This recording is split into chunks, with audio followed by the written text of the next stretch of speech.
Yeah.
Hi there, everybody.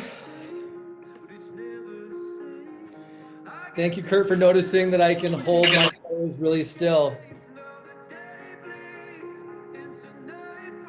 Hello. We'll do that there. Okay. Well, how is everybody doing tonight? Good. Enjoying the nicer weather. It's a little unfortunate that it's now 7 o'clock and it's dark. That's always the bummer part about starting school is the days are already way too short. So.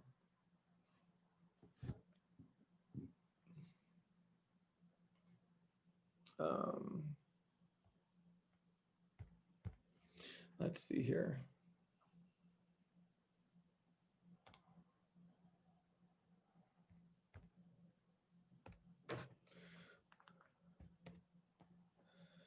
Let's see here. Okay. Well, small crowd tonight.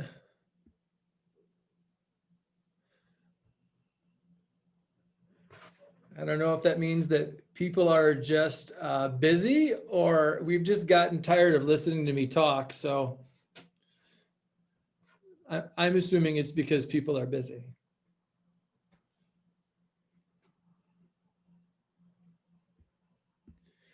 So I guess what I'd love to start off with tonight with the agenda that I had kind of set out for you was to just hear from you guys. I wanted to hear how the first week of school went for everybody, for both you and for your son or daughter.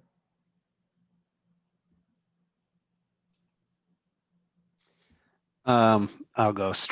Kurt Peterson, struggle with the internet. And, Yeah. you know, I think a lot of, well, that was the first thing was the school side, but then just capacity and bandwidth on our side. So we upped our plan. We hope that helps.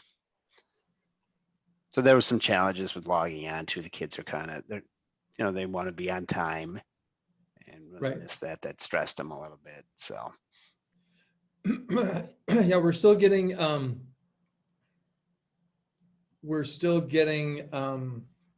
for some reason we're still having students who are having trouble getting into class. And I don't know if it's for where they're going and what link they're using and things like that. So you know, trying to get the students to go into the calendar to get links and stuff like that to get to class. But Well, sorry to hear that the internet is no, it's not your trouble. fault. Well, you can't do anything about that. But I mean, we're at a gig service now, so I mean, we could run a business out of Yeah, here. So. I was actually wondering that same thing too with myself. That I have two kids here at home, and I created a schedule for us so I knew what was going on, kind of every half-hour chunk. And I was looking at the times where we're all on the Zoom at the same time and wondering how we were going to do. And so far we've been doing okay with everything. So. But yeah, I'm kind of in that same boat too of trying to make sure that we can all be on when we need to be on and things like that. So other than the internet parts, were there, did the rest of the week go okay?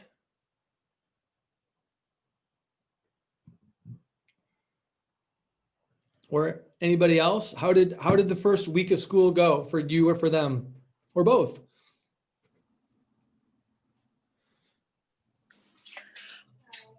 Pretty well for us. Good. No issues at our house. Good. Went well for us as well. I would say the only feedback was both middle schooler and high schooler both were antsy to get started, and there was a lot of, you know, it was a slower week. Let's just say that, right? Lots of teaching of methods and process, which is understandable, but they were antsy.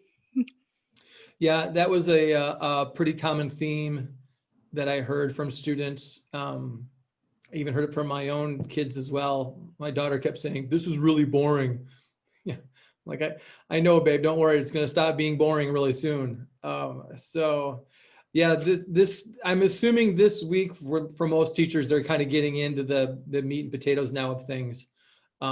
So it should start ramping up here pretty quick. As far as workloads and things like that. So one of the things that you might start to notice and be mindful of is how is their stress level going with, you know, getting homework done and things like that.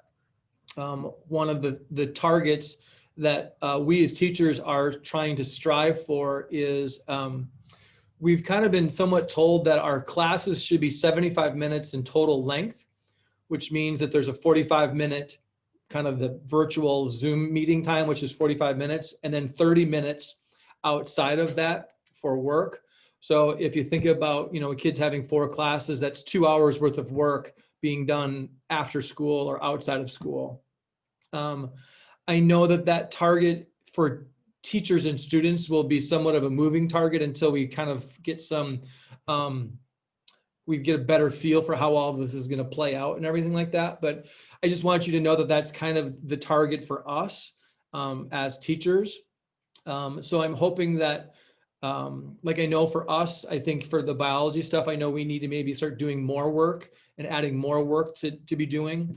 I don't know about other classes and where they're at in that process, but I wanted you to know that's kind of the ballpark. So they should be doing, if school ends at 3 o'clock, that they should be doing 2 additional hours worth of work on top of their school day. So kind of gives you some ideas of time management, time expectations, and things like that. So any other general thoughts or impressions from the first week from either your son or daughter or from you as parents?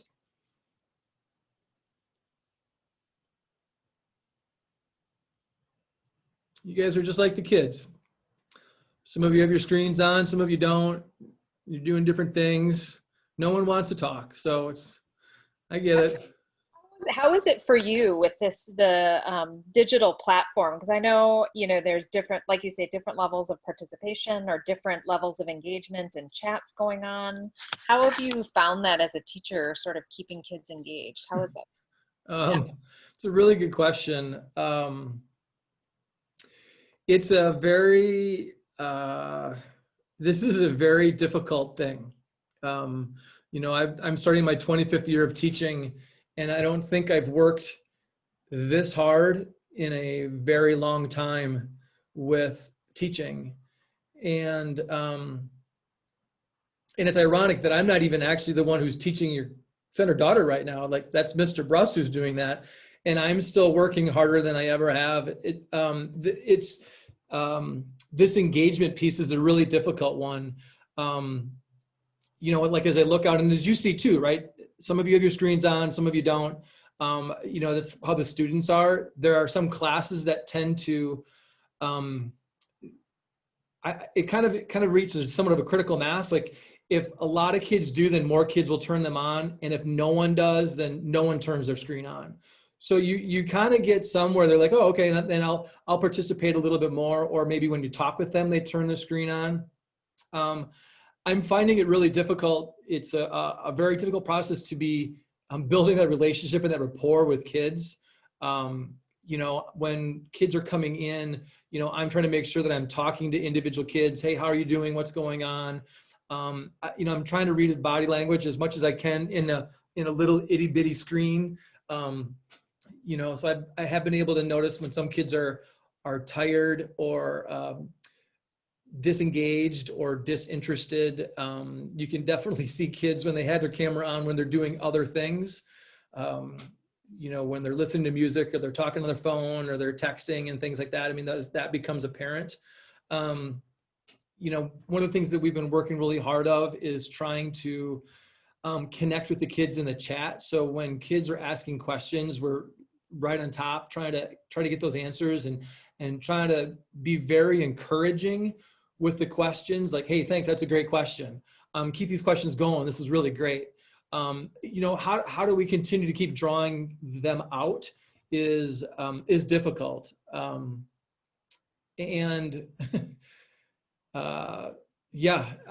finding it very hard. I'm actually, just me personally, like I'm constantly thinking about school, and that's the hard part. Is it's one of the things that I've been talking with other teachers about, is that it's hard for us to then set our own parameters.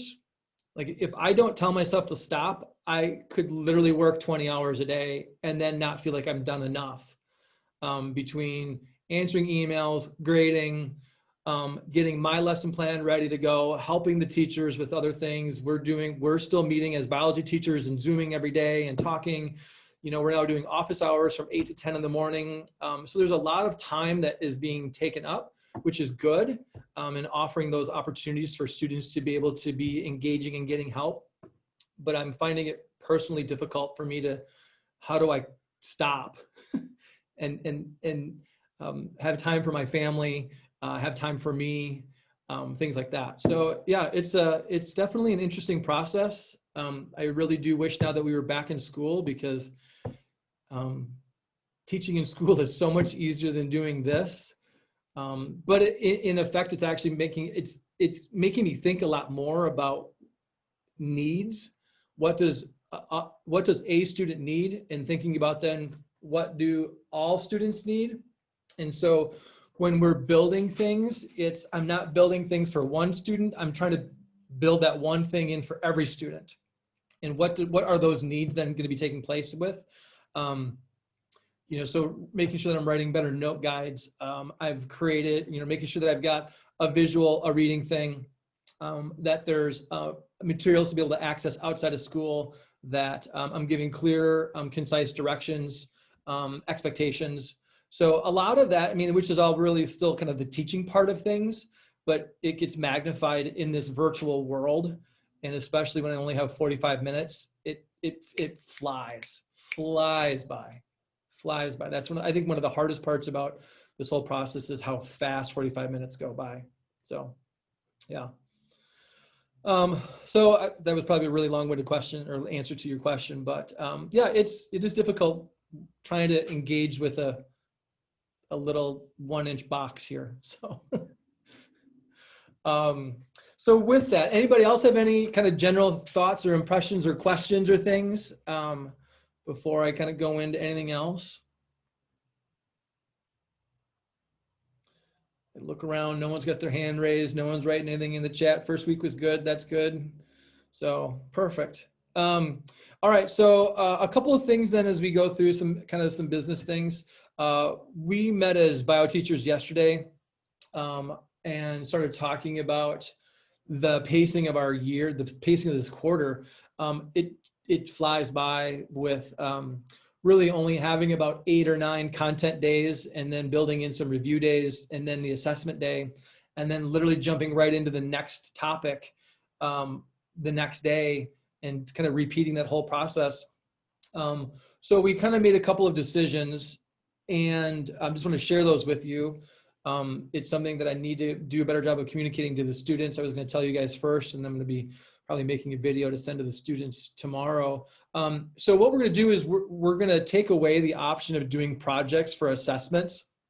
That's something that was done that's a really difficult decision, especially for me. And I was actually the one who brought it up to the group, as I've been doing a very project heavy assessment for the last 5 or 6 years in my classroom. I've been a firm believer and supporter of doing projects in class. And I'm actually the one who brought it up to the group about making sure that we're giving timely, honest feedback to our students. And that also too, that when we're talking about doing the summative assessments, either the test or the project, that students can redo those for better grades. So they could retake the test and earn a higher grade. They can also, in theory, then redo the project to earn a higher grade. The thing that becomes somewhat a difficult process with the projects is, let's say I have 25 students who want to do a project. We start thinking about how much time does that take to grade one project. I'm looking at 10 to 12 minutes to grade one. If I've got, 20, we're looking at, a lot of time. And how do I manage those expectations? How do I manage making sure that I'm giving timely feedback? But the other thing is that then when those students want to redo their projects, if I don't give their project back to them, let's say 4 days after it was due, we're already now 4 days into the next unit. And the students are both working ahead and working behind, right? They're going forward into the new unit, and they're also having to work backwards in the last unit. And it's going to get to a point, one of the things that we were thinking about, and I in particular was thinking about, is as then those students are making edits and changes to their project, by the time they're finalizing and getting it finished, we're already at the next assessment for the next unit. And so to me, it was getting to the point where for us as teachers to give the quality feedback and the learning experiences for the students, it was really going to become a time crunch for the students in particular then.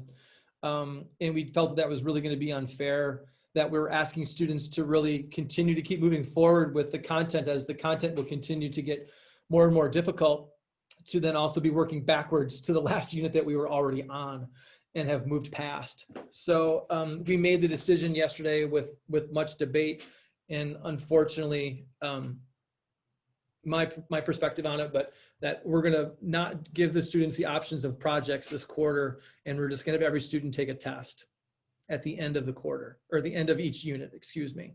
So there will still be 3 unit assessments. They will just now be all tests and not having a project option with it. So what questions do you have about that? That's kind of a big thing, and it's really sad for me to be able to put this where, but I think we're trying to make sure that we want to make sure that we're setting our students up for success. That is our ultimate goal in this. That's what we want. We don't want to be putting our students in positions where we don't feel they're going to be successful, or puts them in a position where they can't be successful.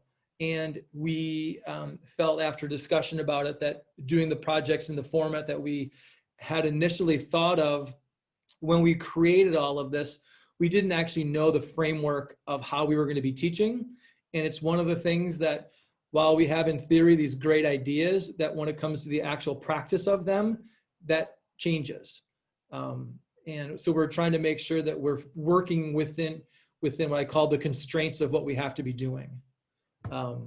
So questions for you or comments about that, or what do you need to know more about that?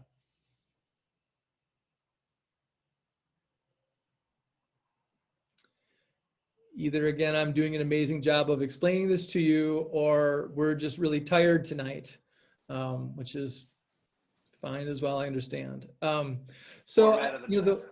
yep, Format, yeah, what kind of format would it be in? the test, Yes. Final the test. test. So the reason why we're choosing to use the test is, again, we're trying to maximize what we have available to us. So inside of Canvas, we can give a test. It's called a quiz. And inside of that, we can create question banks. This is going to get a little more technical on the technology side of it, but we can create question banks and then have the test pull random questions to create a test for a student, so that you could have all of our class being taking the same test and everybody's going to have a different test. The nice thing about it, that then does allow that when students want to retake the test, they actually just take the same test, but it gives them different questions. So that was the reason why we've chosen to do the test route, is because one, it maximizes our potential. 2, we've created these test banks. We've got 15 questions per bank. So and we're taking 2 questions. It's like a 10 question test. And it's going to come down to then, the idea, if they take it twice, the likelihood of them getting the same questions twice is really low. It's something that students can take at home. They don't have to be monitored by us. So again, trying to utilize the resources, the potential, the technology that we have available. We can do retakes in a shorter, quicker time span. So like when we get done with the ecology unit, they take the ecology test. I'm actually building in 1 day of kind of I want to ask the kids of how did the ecology unit go, which is kind of building a little bit of a break. But we can turn students around quicker to take retakes of tests than we could getting a grade out for a project and then having students redo the project. So that's why we've chosen to use the test. It's just going to be a multiple choice. It's a multiple choice test is really what it is. So I don't know if that answered your question, Kurt. That was excellent. Thank you. Okay, cool. Do the students know this is the plan? It was mentioned to them today. I needed to, I'm going to be sending out a more formalized kind of making a video of this, of what I just described to you. And I'll be sending that out to them tomorrow, letting them know about it. So it was mentioned to them today, yes. So, but I will give a much more detailed explanation to them about it.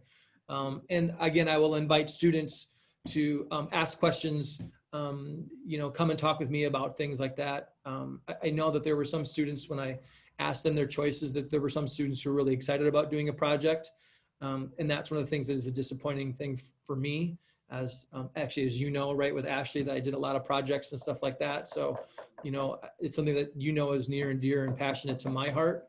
So this was not an easy decision for me to bring that to a discussion for us, and then for us to come to that conclusion, as we were all very passionate about wanting to do projects, but we're also trying to make sure that our first and foremost will always be putting the student's best interest first. I know you can say that everybody taking a test is not putting everybody's best interest at heart, and I understand that as well. But just, we felt like the timing is just so tight that it's a really difficult process for us to feel like we're gonna put a student in a position to be successful when they're trying to work behind on the prior unit and looking ahead to a next unit that could be a much more difficult unit with more work and things like that. So, yeah. So that leads me then to another change that we're learning and figuring out. This is more of a content change for us. So the first quarter was going to be ecology, DNA, and genetics, and kind of still reading our room, with students being able to get to class on time, students being able to figure out how to turn assignments in, getting assignments turned in on time, all those different things. That one of the things that we were really concerned about is the DNA unit is a extremely high content, high information, very technical information. It's looking at DNA replication and protein synthesis, which has traditionally been our most difficult unit. And we were going to do that second after coming off of ecology. And ecology is kind of a really nice, easy way to ease into high school. But then we felt like there was going to be this huge jump of going to DNA, the amount of work required to do in it, and the content itself is very difficult. A lot of technical information in a very short amount of time. So what we decided to do is we're going to move genetics to the second semester, and we're creating a new unit on cells, which we'll be doing after ecology, which will kind of help to be a stepping stone from ecology to cells to DNA. That we're going to be, the content becomes a little bit more difficult, a little more technical. The workload will continue to go up. And then we'll end the quarter with the DNA unit, which will be a very content-rich, content-specific, detailed content, but also then a lot of work as well to get kids prepared for taking the test. So we just felt like it'd be better for us to scaffold those, in particular, workload expectations and content expectations by putting DNA last in the first quarter, and then adding another bridge or a stepping stone between ecology and DNA, which then means second semester, which I know there's going to be a lot of uncertainty, especially moving forward. I'm assuming you all saw the note from Dr. Gorell today talking about the prospects of going back to in-person teaching, given the Wisconsin Supreme Court ruling on the Dane County moratorium to in-person teaching, that there will be a proposal made to the school board on October 5th for the return to in-person teaching and what that can look like. I don't know any details of it yet. Those won't be available until October 6th to parents. So what does that look like for us? There's a lot of unknown with that.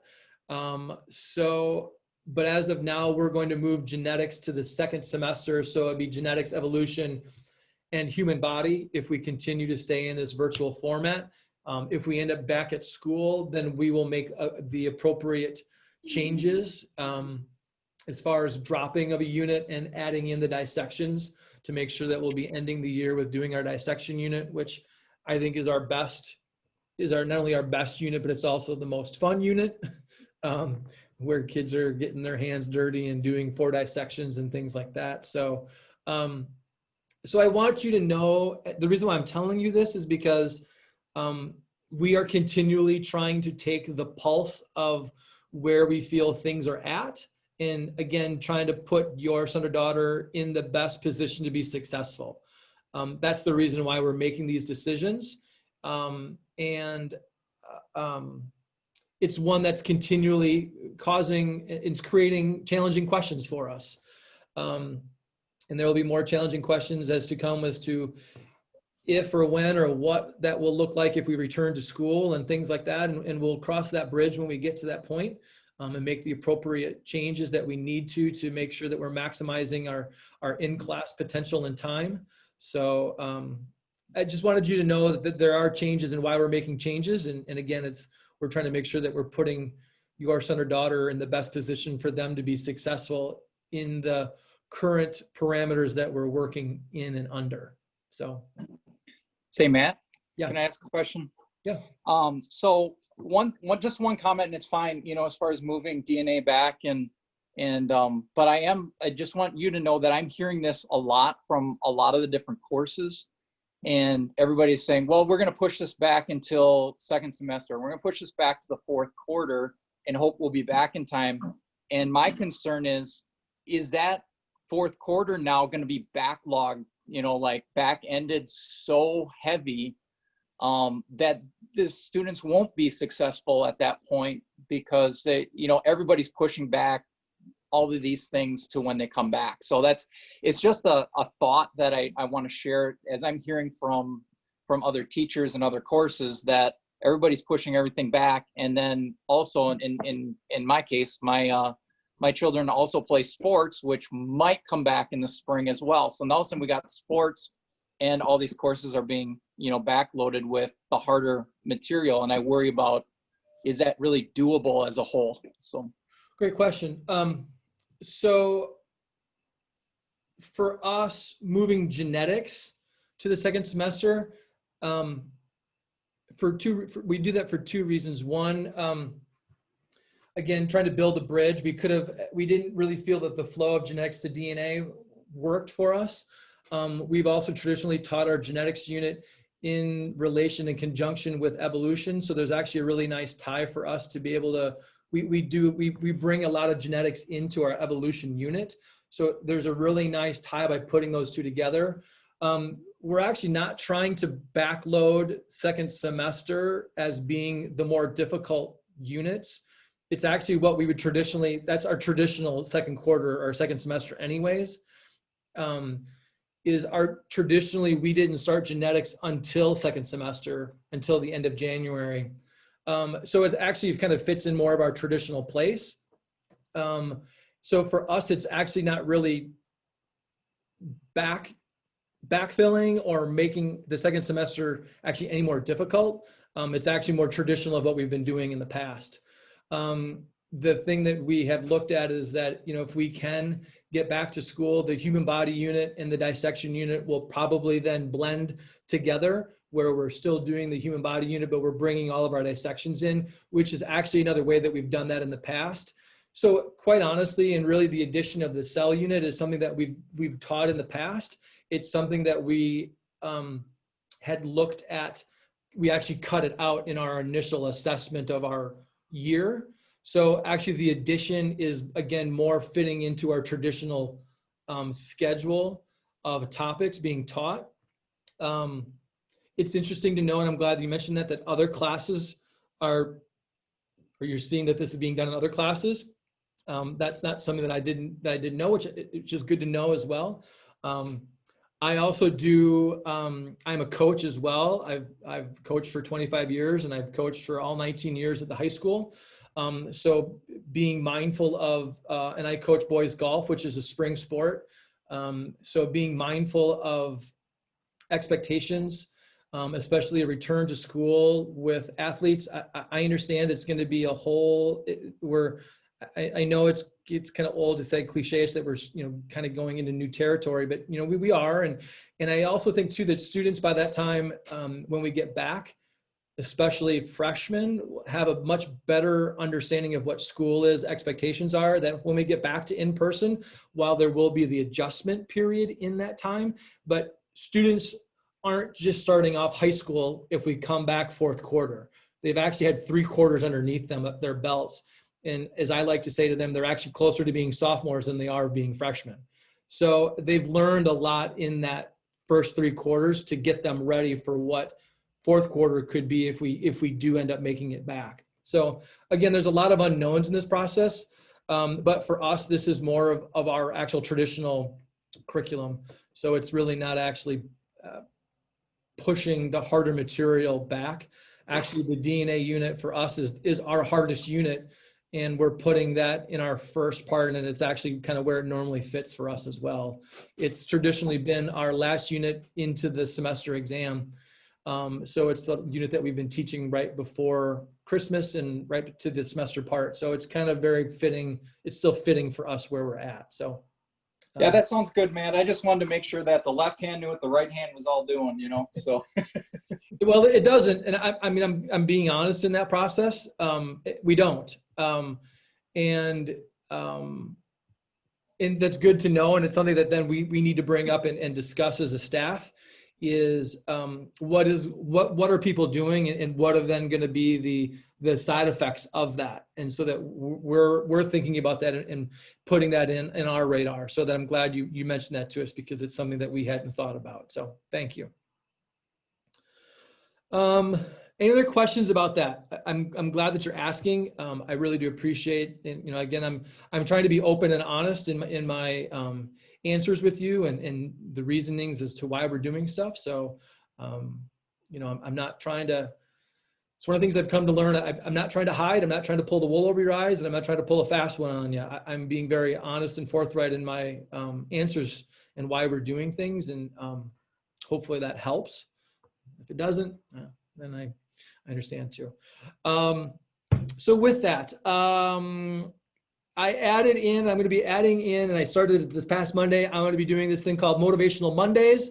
I don't know if you checked out the video that I sent to you about the Admiral giving his commencement address at Texas University, but that's the video that I sent to the students.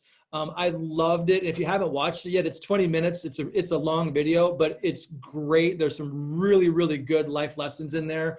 And what I'm going to do is on Mondays, where it's our asynchronous day, I'm going to do this little thing that I'm going to call Motivational Mondays, where I'm going to give them a video that I want them to watch, and then they're just writing some of their thoughts in a Canvas discussion thing so that they can see everybody else's thoughts about what they thought about the video and stuff like that. The question that I asked them, is did they make their bed today?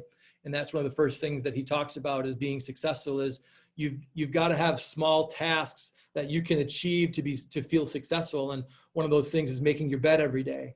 So it was a good thing part of the video. So I asked it of the students today, how many of you made your bed? And I got some really nice responses from the students on that one. So just letting you know that's what I'm putting out there, and I shared the video with you, and I'll be sharing the video with you each week so you can kind of see what I'm posting to the kids and stuff like that. Let's see here. So the other things I was gonna do was just kind of maybe show you and kind of go through with you how to submit grades from take an assignment from Canvas and put it into Notability and submit it back. I don't know if you're really interested in that. I've got resources on Canvas. I've shared them with you as well. Trying to just help to make sure that students can get to where they need to be. I would probably say that right now 80 to 85% of the students are doing great with it. There are some students right now who we need to make sure that we're helping, and I've been reaching out to them as far as, you know, hey, can you come to the session, or here are the resources, can you look at that? Let me know how I can help you as far as making sure that you're getting your assignments submitted in the right spots and things, which I'm more than happy to go through and things like that. Up and coming for this week was kind of my last thing that I had was, you know, so we're now kind of getting into the meats and potatoes of the ecology unit. And we are starting to, with tomorrow getting into, we started with ecosystems today. We started looking at the overall idea of how are humans interacting and affecting the environment, which is going to be kind of one of the major themes of our ecology unit. And so then we're going to be breaking that down into some of the individual components of an ecosystem: food chains, food webs, energy pyramids. We're going to be looking at symbiotic relationships. We're going to be looking at this idea of invasive species, what's their effect upon an ecosystem, the food chain itself. And then subsequently also too, when we start making changes as humans affect a food chain, what happens with that? We watched a great video today in class, and maybe your son or daughter mentioned it to you, about the reintroduction of wolves into Yellowstone, and how when the wolves were reintroduced back into Yellowstone, all of these changes in Yellowstone took place. And it took a while, but after 20 years of the wolves being back, the overall health of the park rose tremendously. They were even talking about how the rivers actually changed their course because of the reintroduction of the wolf into Yellowstone. So gave them a great concrete example today of how one species can have an impact upon both what we call the biotic and the abiotic factors in an ecosystem. I'd be more than happy to share the video with you, because it's a wonderful video with that one. So that's that's kind of where we're at with things. So that's kind of the week up and coming, and we are still going to be doing some guided practice. We're kind of front loaded the ecology unit with more of the quote unquote homework part. So we've had our third assignment that we assigned today, which will be due tomorrow. And then we really only have like 2 or 3 more assignments, but we're going to be getting into more of the content part of things now as we move forward in our ecology unit. There's a question here: if students start falling behind and not turning in their work, we'll be reaching out to parents. So one of the things that I try to do when students are struggling with turning in work is I want to try to go to them and talk with them first. You know, one of the things that the message that I had shared with you, that I had shared with the students, is learning to be an advocate for themselves. They need to start learning to be responsible for what that looks like. And it's something that I would like to try to talk and work with them about first. If I feel that that's not being effective, if they're not turning things in at that point in time, be more than happy to have a communication with you, with them. If we need to bring other teachers involved, counselor, administrator, or whatever, we can do all of that. But my generally first one, and I think most teachers would be reaching out to the student themselves and having that discussion with them. Hey, what's going on? You know, is there something going on at home? Are you having some technical issues? Do you just not know how to turn things in? I mean, there can be some really actually quite simple answers as to why students don't turn work in. And so just figuring out what those things are. And I gave you that analogy last week of, you know, there's just a little speed bump that's holding them back, and how do we push them over that so they can be successful after it?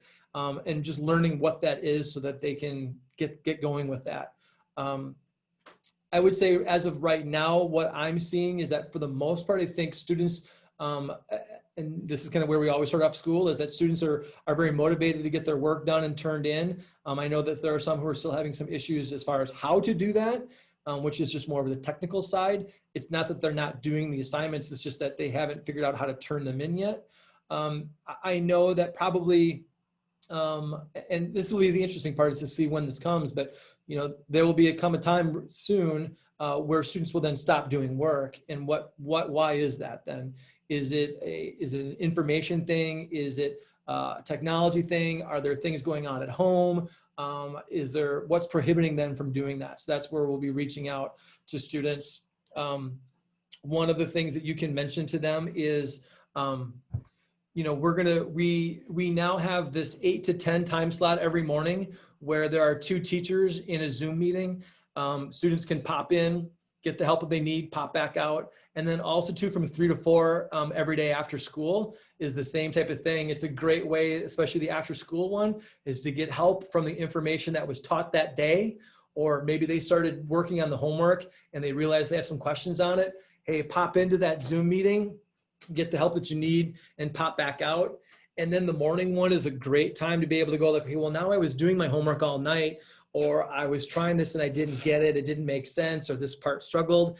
Then to pop into the morning, that next morning from 8 to 10 and get help.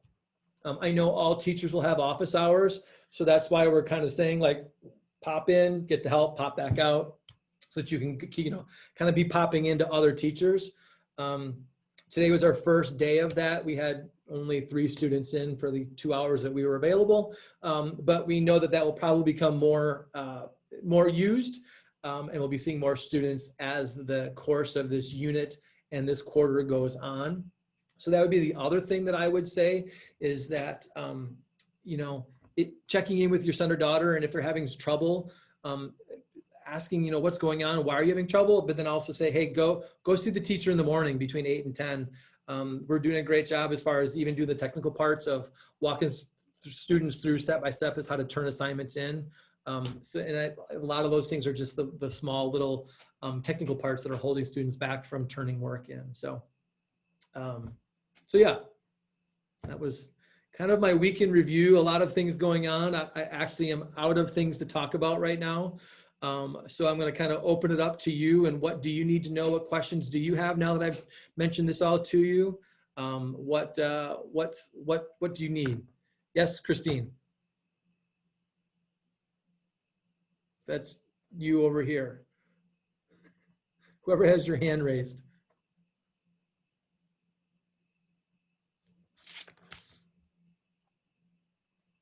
Okay. Well, if you have questions, let me know. Just shout them out. You can unmute yourself and just let me know. So otherwise, like I said, I don't know if there's only 19 of us here tonight.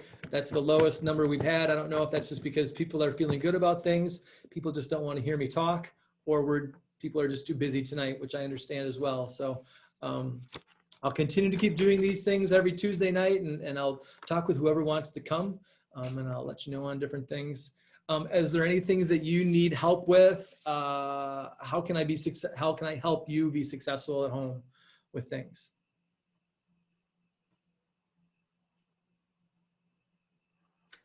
When we're done, can I ask you something off the regular line? Okay. Yeah, that'd be great. All right. This is just like how class goes. It's good. We could play Would You Rather, but I don't think you probably want to. So I had a fun time doing that one with the students. So otherwise, then I won't take up any much more of your time. I've babbled now for 45 minutes. So our normal, typical class time.